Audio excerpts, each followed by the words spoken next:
Welcome to Basic Brewing Radio for Thursday, October 3rd, 2024. I'm James Spencer.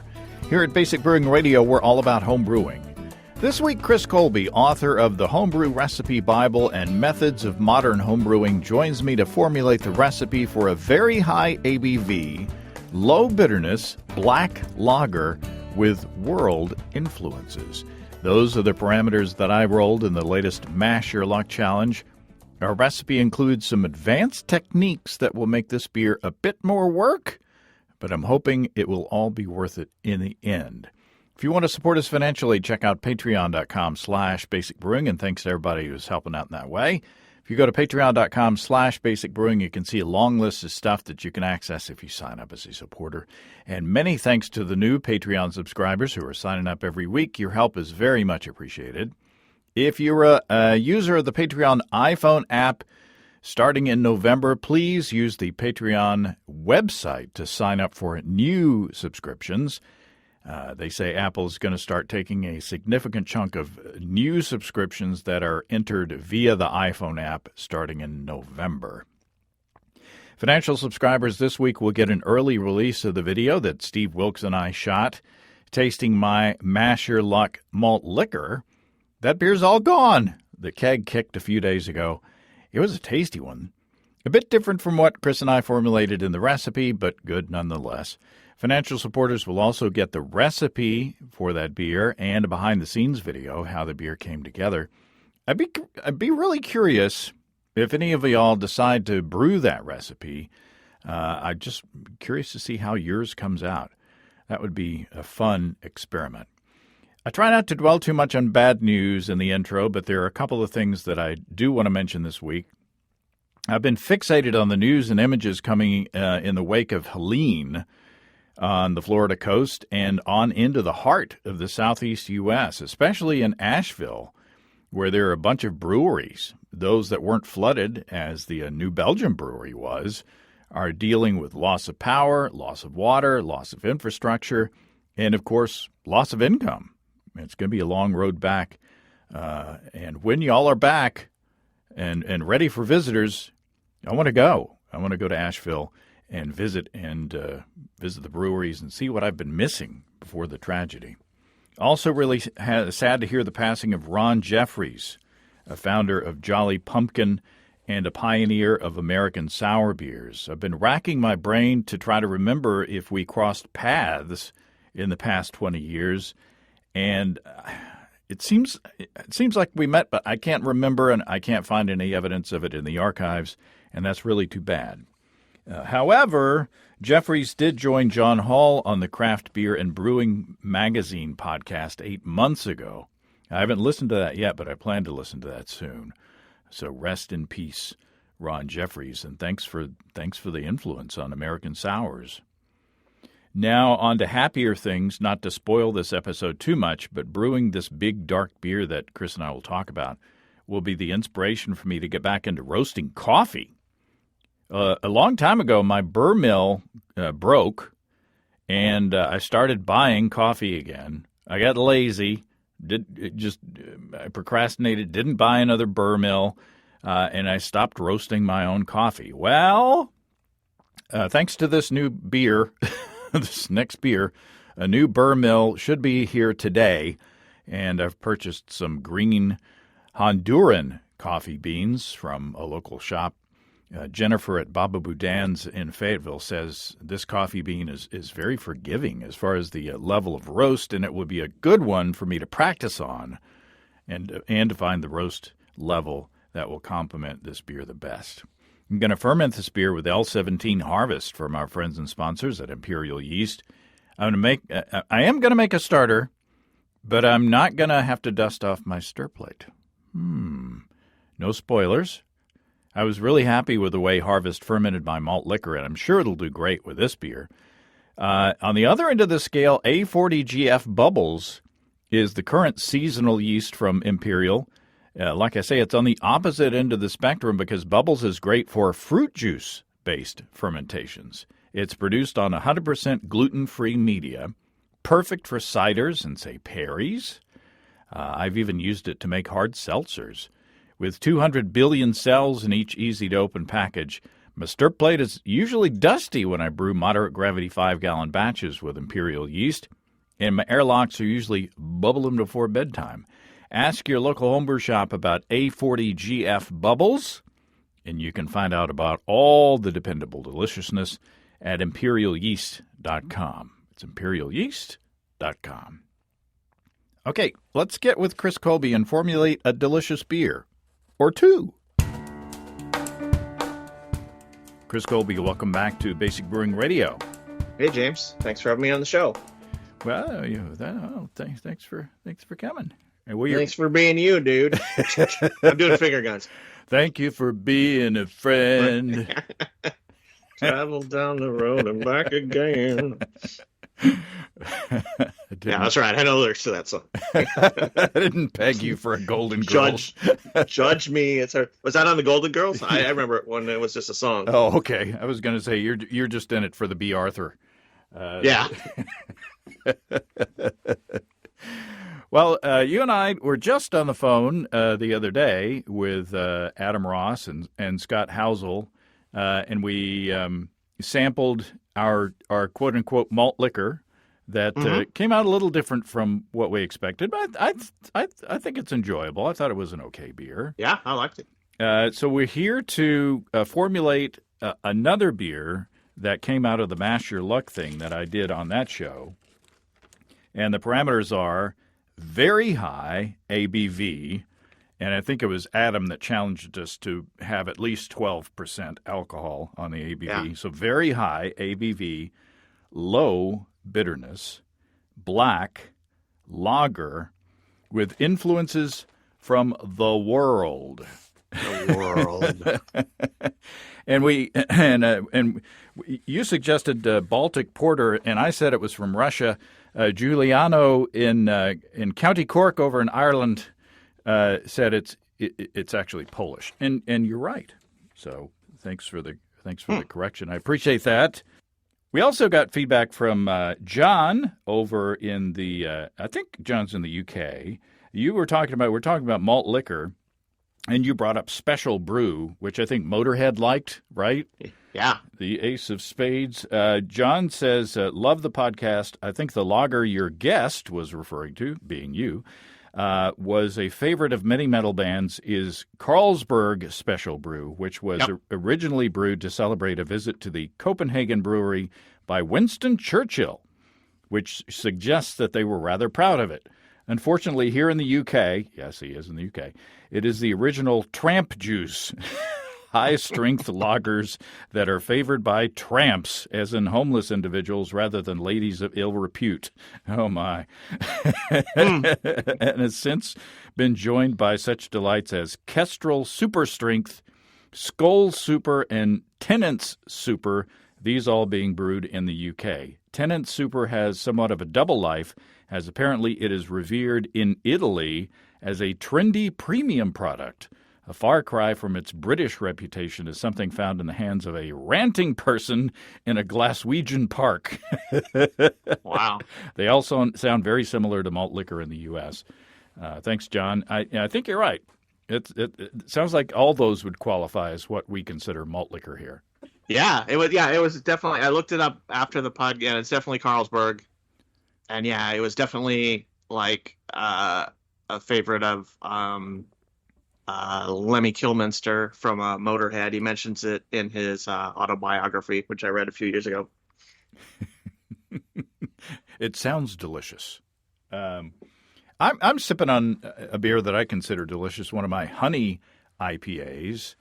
And you've got a beer as well. I don't know. I don't know if we want to buzz market the beer you've got. Nah. I have so little cred left with the cool kids. So I mentioned what I'm drinking now. It's like that guy. Well, I sent you both the honey IPA and the double IPA, which you had recently. What did you think? Last night. The honey IPA, that was my favorite by far. I really liked it. It was just like the hop aroma was really good. The hop bitterness was good. The flavor, and then it just, it was just like like an IPA, like it was like right up my alley. Hmm. You know, Did you get the honey? Did you taste the honey? yeah, a little bit. I mean, it was a fairly high, like for me, not for what your other guests think of as fairly high, but 6.5% alcohol, something like that. 7.5, I think. Woo. So yeah, Yeah, 7.6. it was So, big, so I wasn't like just blasted over with the honey, but I mean, it was definitely you could taste it. and then you also the double IPA, which I brewed way back in June, was like 8.6%. So Ooh. yeah, that might explain some. I didn't read your social media posts from last night, but Hmm. my It doesn't take much for those to go off the rails. well, I'm glad you enjoyed them. I'm sipping on the honey IPA now to get a little inspiration for this beer. And again, let's go over the parameters again. Very high ABV, low bitterness, black lager with influences from the world. And so we mentioned Baltic Porter, but Scott was kind of dismissive of that, saying that instead of just shooting for a style that already exists, maybe we should just make up something kind of new, or just riff off of the characteristics. And Yeah, let's do that. yeah, I think so too. I think rather than trying to hit a pigeonhole, like an established thing, and that way if we miss the description for that thing, then it's like, oh, you failed, So if we make something up and it is what it is. So first of all, you suggested something that I think is a really good idea. If we're going to do a big old lager, especially, there's a certain practice. You suggested making a starter,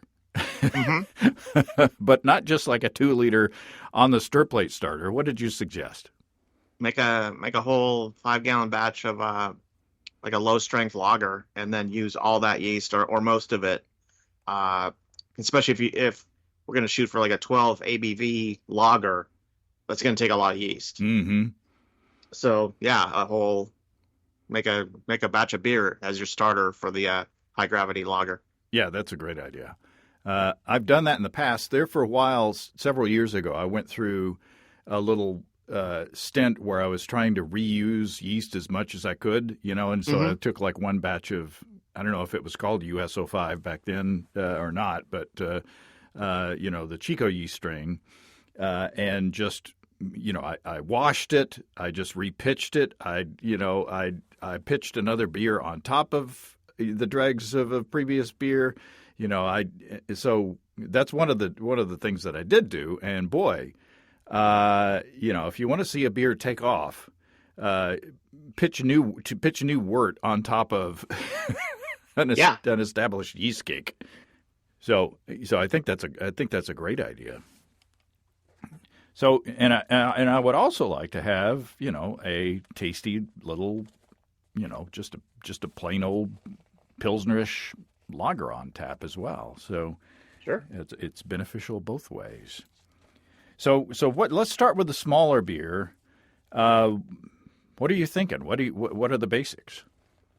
I would go just simplicity. I would brew something like a Helles or a small Pilsner, something like that. I would go, yeah, depending on how there's the degree to which you want to make the thing mostly about raising yeast, or if you want to treat it like a serious batch of beer.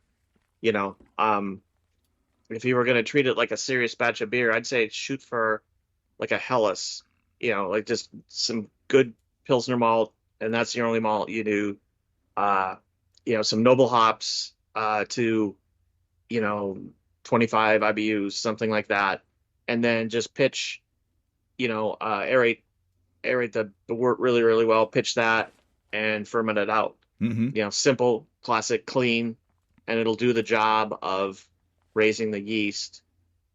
And if you want to think of it more towards yeast raising, but still have a decent enough beer, I'd drop the gravity down from what a Helles is a little bit more, like maybe like a 3.5% Mm. lager beer, and I'd ferment it at sort of in between ale and lager temperatures, or at the high end at least of the lager. Just let it so it'd finish faster, Mm-hmm. and but it would still be good. Well, I like the idea of the decent beer because All right. I don't want 5 gallons of something that I'm like, yeah, this is all right. I want something that's it's fun, it's delicious to drink. So I'm thinking like maybe 10 pounds of Pilsner, Mm-hmm. and then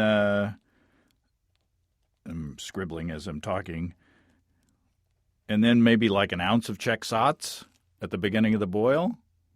Something like that could work very well. I think that's that's what I would if I were just shooting from the hip and just doing just a nice delicious Pilsner. I think that would be the way to go. So 10 pounds of Pilsner malt. And that usually 10 pounds of base malt usually gets me around 1050. Yeah. So okay, so that's and then I want to use I had good luck with L17 Harvest from Imperial with the malt liquor, and we like the character or the lack of character, whatever. It was a super clean fermenting yeast in the malt liquor, didn't you think? Yeah. Oh, definitely. And it did. It certainly did the job. So I'd say we just go there. Sure. And depending on the freshness of the pack, I don't even think I would do. I don't know that I would for a beer this size, even with the lager. And I might ferment a little warmer than usual. I might not go all the way down to like 55 degrees Fahrenheit for this beer. With inspiration from the experiments from the Brewlosophy guys. So I don't even know that I would use a starter with the Harvest for this beer. What's the cell count in an Imperial package? 200 billion cells. Billion. Billions and billions. Billions and billions of cells. Cosmic star stuff. Imperial yeast is made of stars.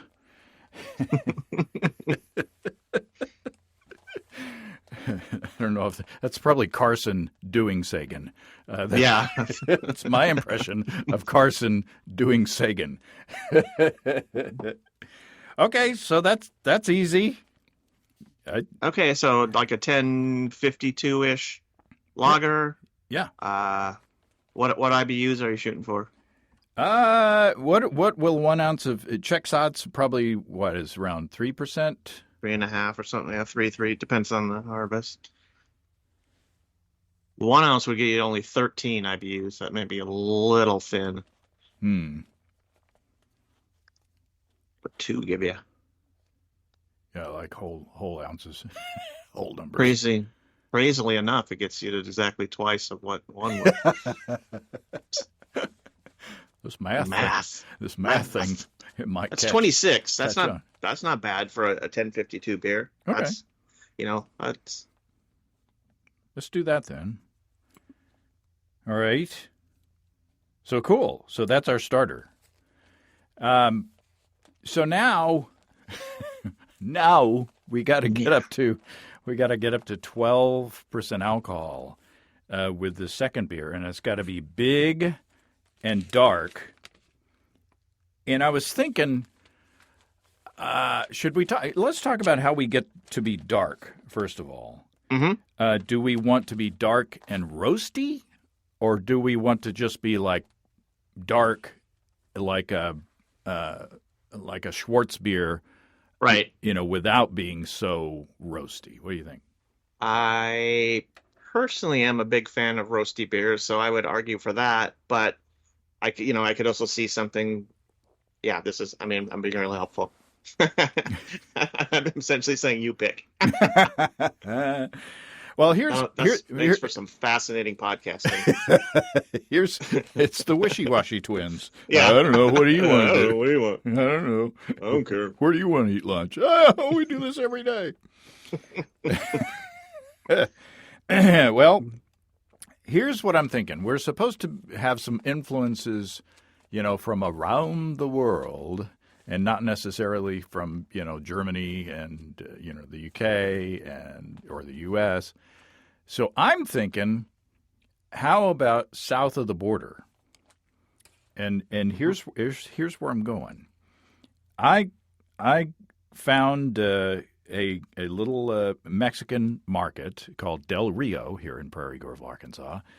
They just opened recently. They're just getting started, but man, they got some really good tamales. But anyway, I went in there and they have these little cones of sugar, this piloncillo brown sugar. Are you familiar with the piloncillo? Yeah. It's it shows up down here in Hispanic markets a lot, and even in ordinary supermarkets. It's not. It's a brown sugar, but it's not like American brown sugar. American brown sugar, apparently, it tastes so good. It dances so good. Brown sugar, the brown sugar that we're familiar with is white refined sugar that's got molasses mixed back in. So right. they get the brown stuff out, and then they put it back in. Pull them back in. The piloncillo is apparently just like cane sugar. Yeah, partially refined. Yep. That's not even refined. It's just they get the juice, the cane juice, and then they boil it until it darkens, and they pour it in these little cones, which is what piloncillo refers to. And so it's not so refined. It's more of a more raw product than typical brown sugar, American brown sugar. Right. I looked on the King Arthur Baking Company site. Piloncillo, as is referred to in Mexico, are panela, rapadura, and chanaca in greater Latin America. It's a conical shaped sugar cube, beloved for its smoky, caramely, and deep dark flavor.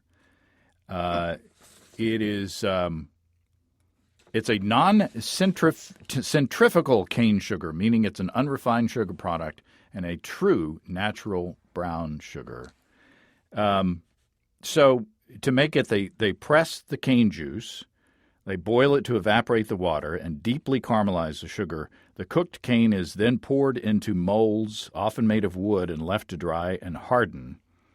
And there you can get lighter varieties of it and darker varieties. I think what I've got here is a darker variety. It looks like brown sugar. So this sounds like a fun ingredient, and it gets our world influences in there, and it helps us raise our gravity as well. Yeah. And also, if you wanted to go with the south of a border flair, it would also work well, you would think, with either chocolate or coffee. Yes. You're right, sir. You're correct. I like that as well. So we got the sugar. I was thinking also of coffee, which can it comes from all over the world around the certain latitudes. Right. And then some cacao nibs in there as well. All of that sounds really good. So, knowing that we're playing with those extra ingredients, how strongly do you feel about the roasty the roasty aspects? Do you think that those will be complementary to all those other flavors, or do you think it would contrast? I think to a point. You wouldn't want to overdo it. You wouldn't want to overdo it with say roasted barley, like a stout roasted barley, to just overshadow those flavors. But I think a little bit in support of them would be good. Mm-hmm. Because coffee has a sort of roasty bitterness to it. Chocolate has a roasty bitterness to it. And you could, with a nice balance of those, you could do really well. And the nice thing about coffee is you could add that, you could ferment the beer, and then do a little bench trial to see how much coffee do you need to add balance that out. And you could make a tincture of like from cacao nibs Mm-hmm. and do the same thing. So you could potentially have the basic beer, the coffee variety, the chocolate variety, and the coffee plus chocolate variety. Yeah. Yeah. And since you're doing the brewing, I feel free to Yeah. complicate Yeah. the hell. Yeah, you just go ahead and do that. Yeah. How much more work? So Yeah. we'll have 7 beers out of the. And we put Then we serve some through a cacao Randall. We serve another through a coffee Randall. And then there's some hot peppers in this one. Yeah. Oh, Jesus. Actually, chocolate and hot peppers. It might sound like a weird combination. No.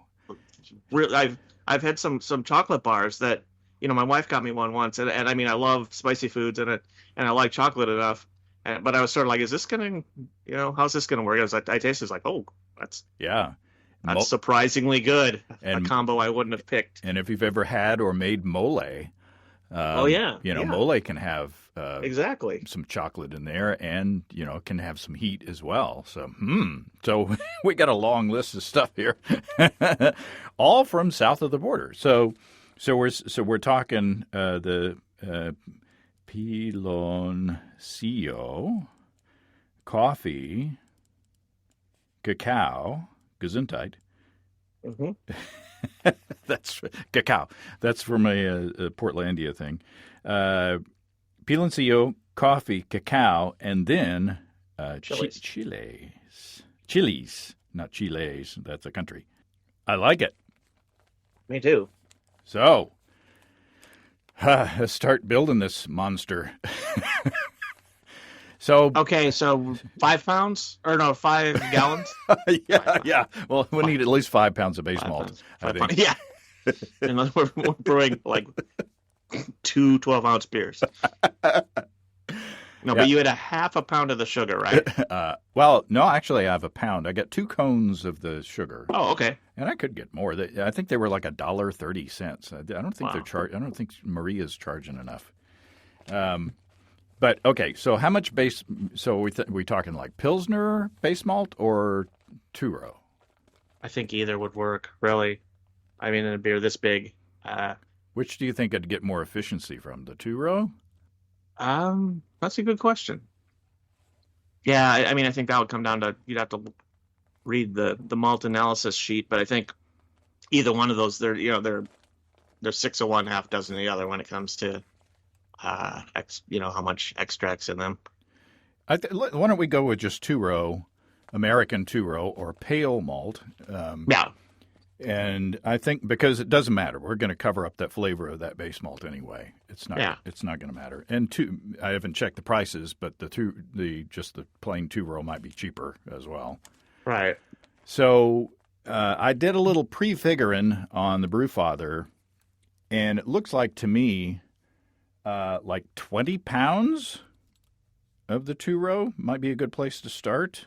Woo. Well, I mean, if 10 pounds gets us 1056, Yeah, I've got on mine.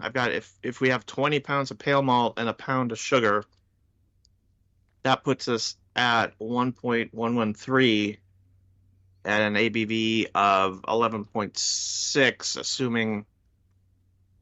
assuming it finishes at 22. But if we get it if we get it under there, which is likely because of the sugar, yeah, that puts us in the ballpark. Yeah, that was easy. Yeah. 20 pounds of two-row. And we can talk about mashing techniques here in a minute. Remind me. Mm-hmm. 20 pounds of two-row, the 1 pound of azúcar. That's sugar to you and me. And then how do we get it dark? I would go with let me just try something here. I'm thinking like, what would 12 ounces of chocolate malt get us to? That's an SRM of 29. That's pretty close. Let me I mean, the sugar's going to darken a beer a tiny bit. Yeah, but not enough. For an SRM of 40, and this neglects whatever colors it's in the sugar. if we go with the 20 pounds of pale malt and the pound of sugar, if we go with 12 ounces of chocolate malt and 3 ounces of black patent, that gets us to 40.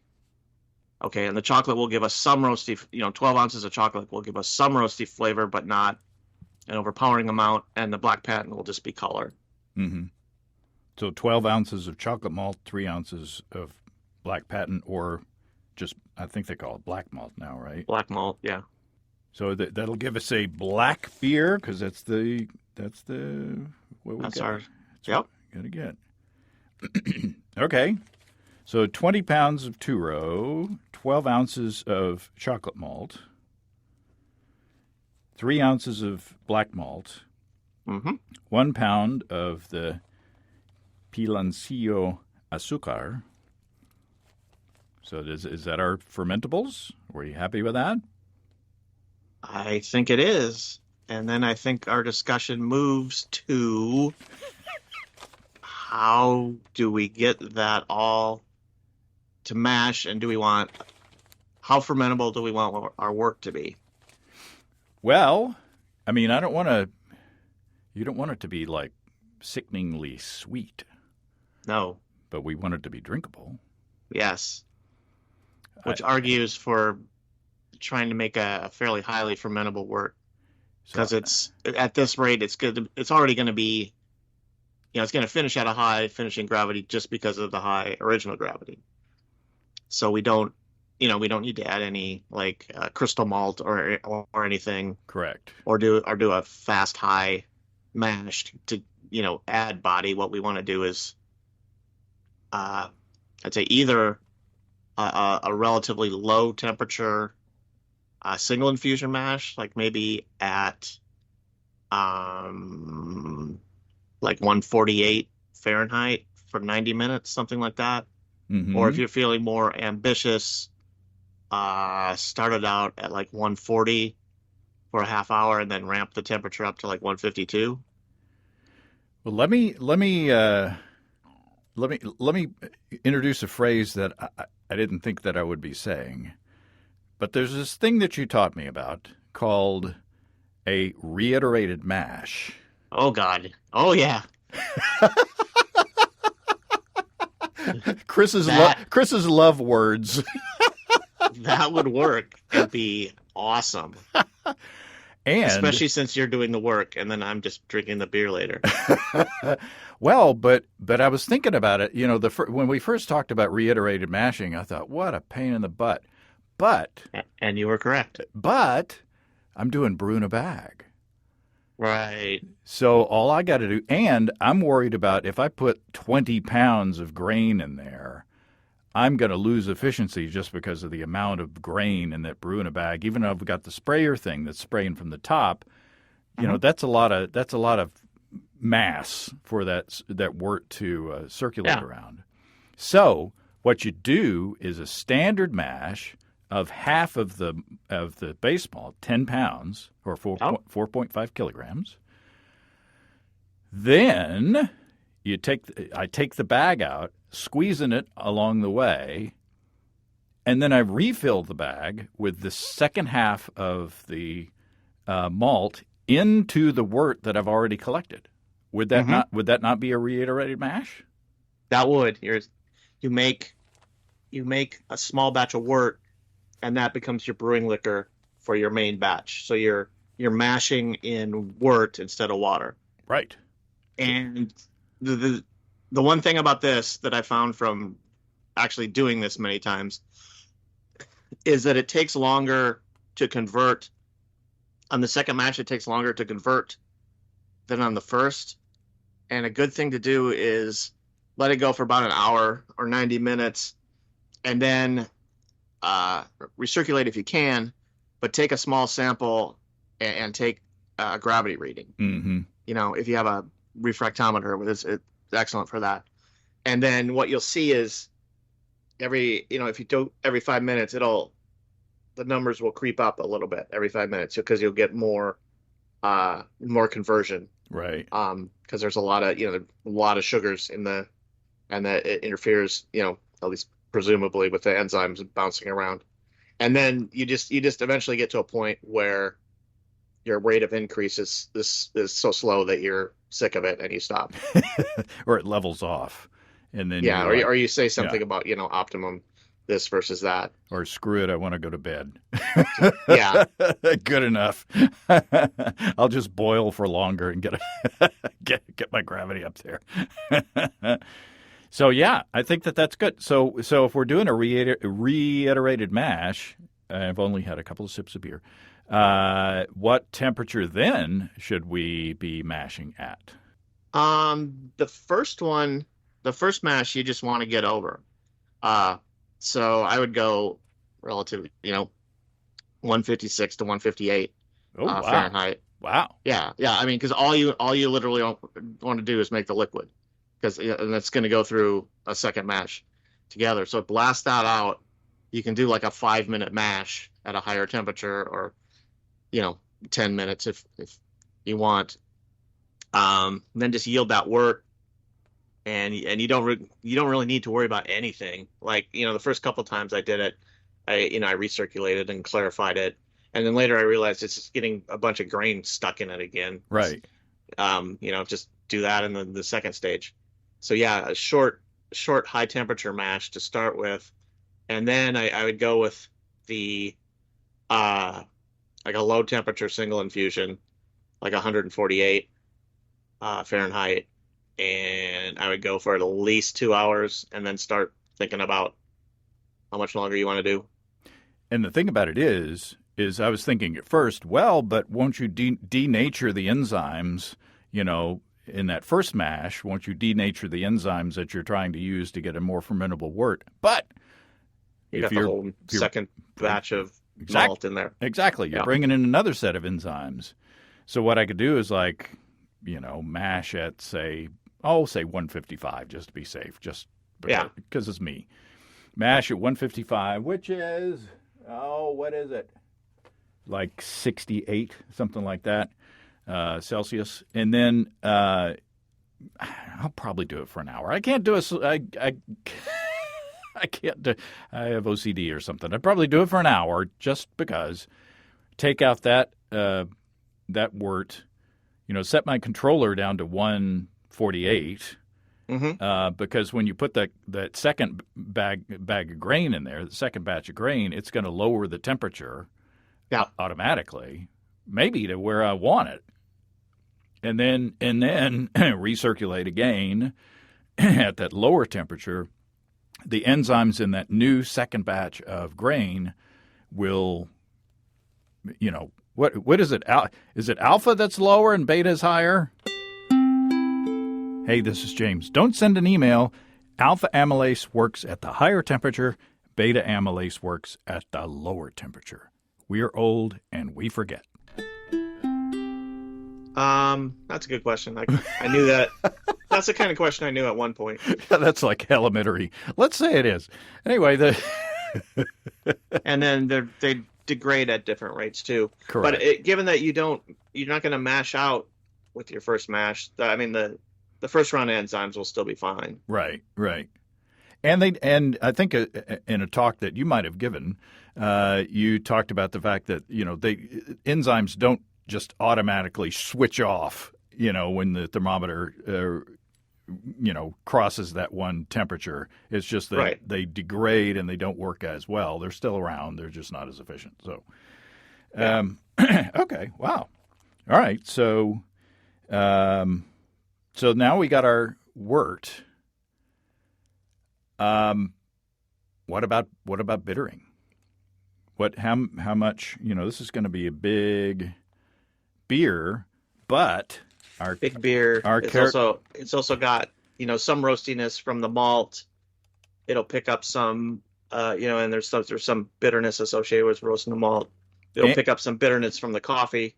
And I rolled low bitterness, so we don't want it to be sickeningly sweet, but we don't want it to be a bitter beer. Right. Let me see something. Right. Okay. Quoting a now canceled comedian.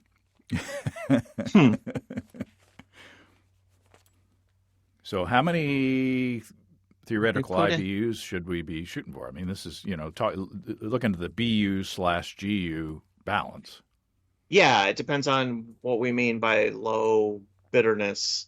Or obviously, if we made like a, 15 IBU something, that would just like there would be perception wise, you wouldn't even taste it Right. because it would just be drowned out by the.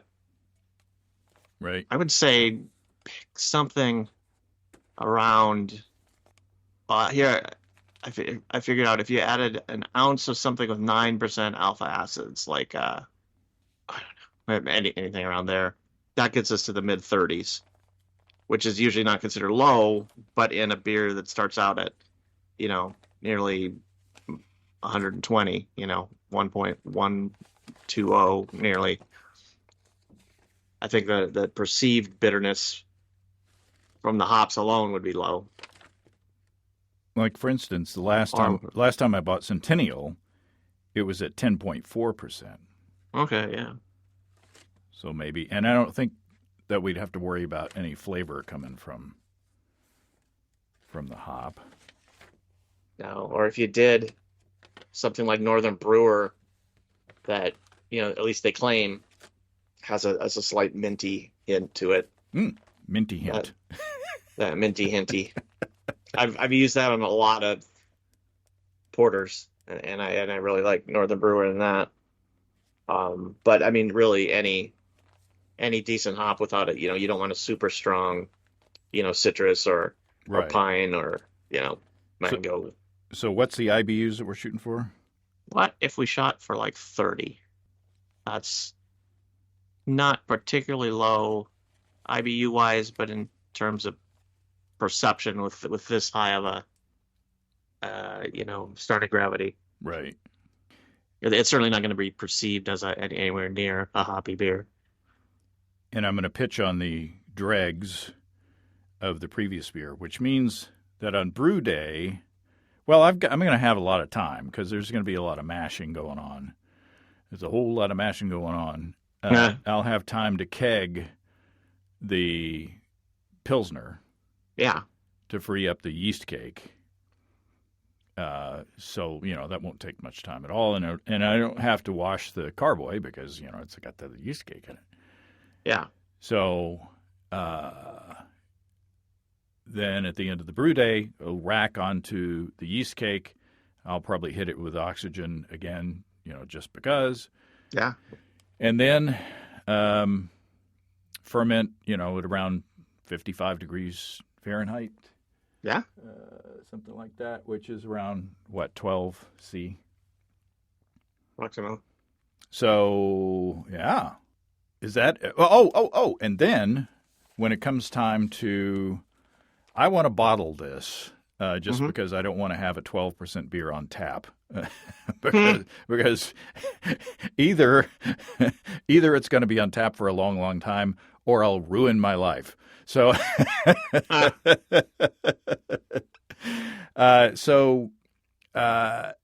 want to bottle it, but this is a lager, and it's gonna, I'm gonna lager it for a bit, to settle out hopefully most of the yeast.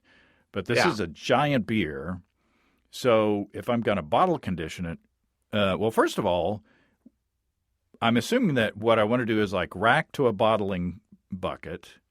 And then add my tincture of chilies and the cacao nibs and whatever interesting, fun coffee that I find. Yeah. Blend that together.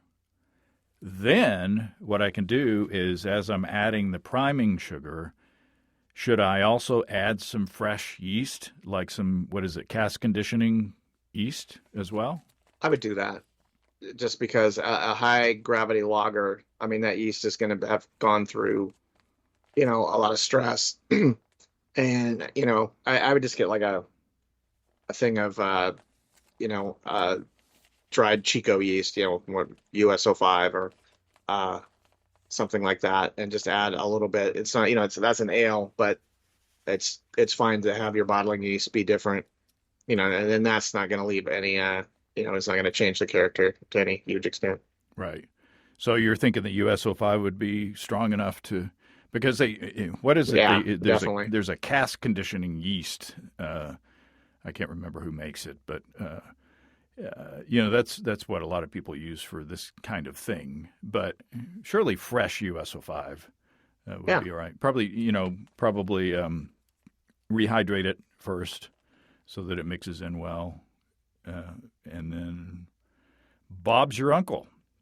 Sure.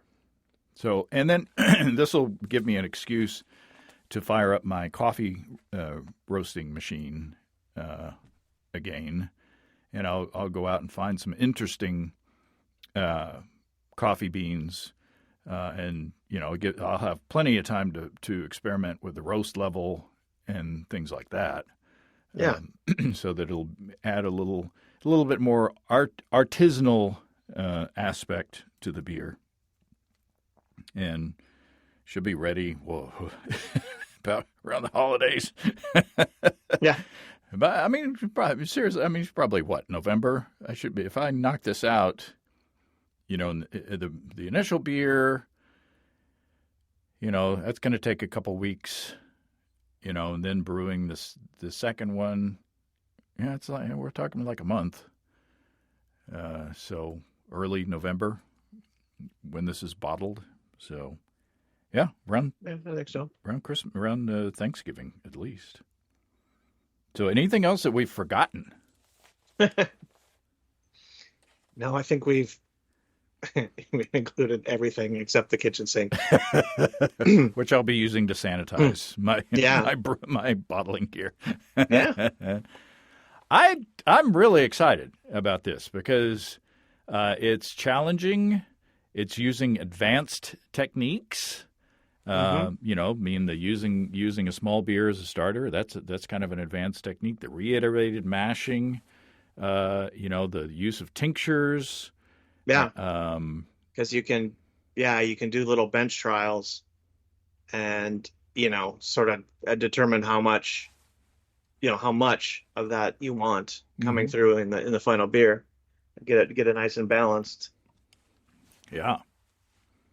And we got our I think that covers all the elements of the challenge. The very high ABV, low bitterness, black, lager. Yep. And we got the world in there. We got different flavors from around the world. So yay. I like it. Now I got to figure out the best way to chop up this this cone of brown sugar. I got plenty of time to practice. So, all right. I think just put it in a plastic bag and hit it with like a mallet. Oh, I could do that. Crack it all up. Online, they have. I saw one video of someone using a big sharp knife to like shave off the sides of it. I'm like, I'm definitely gonna cut myself. I'm gonna just make an appointment with the urgent care right before that, and it'd probably tear up. It's so hard. It'd probably tear up my food processor. So yeah, I wouldn't put it in a food processor. If anybody out there has experience with piloncillo and the best way to dismember it, let us know. Or if you have any other corrections, we appreciate the emails. It proves you're listening. Sometimes we make mistakes on purpose, right, Chris? That's why. Sure. Oh, all right. Anything else for the cause? Well, this could run the gamut from really, really good to a complete train wreck. So let's get those wheels rolling and see how that goes. Woohoo! All right. Thanks for the vote of confidence. Yeah, well, it'd be at least half my fault if it was. All right. Thank you, sir. Thank you. Many thanks to Chris. I plan to brew beer number 1, the Pilsner, this coming weekend. And that's the easy one. But I think this is going to be a lot of fun. Looking forward to it. If you have brewing questions, show suggestions, or just want to say howdy, write to james@basicbrewing.com or just fill out the contact form at basicbrewing.com. And please don't forget to Tell us where you're from. Check out our mobile-friendly shop at basicbrewingshop.com. Thanks to everybody supporting us through our Patreon page. Special goodies coming your way. Check that out at patreon.com/basicbrewing. So until next time, until then, thanks for listening, everybody. I'm James Spencer. Production help for Basic Brewing Radio and our website is provided by Kelly Dodson. Basic Brewing Radio is a production of Active Voicing. We'll talk to you next time, everybody. In the meantime, stay well and stay tuned. So long.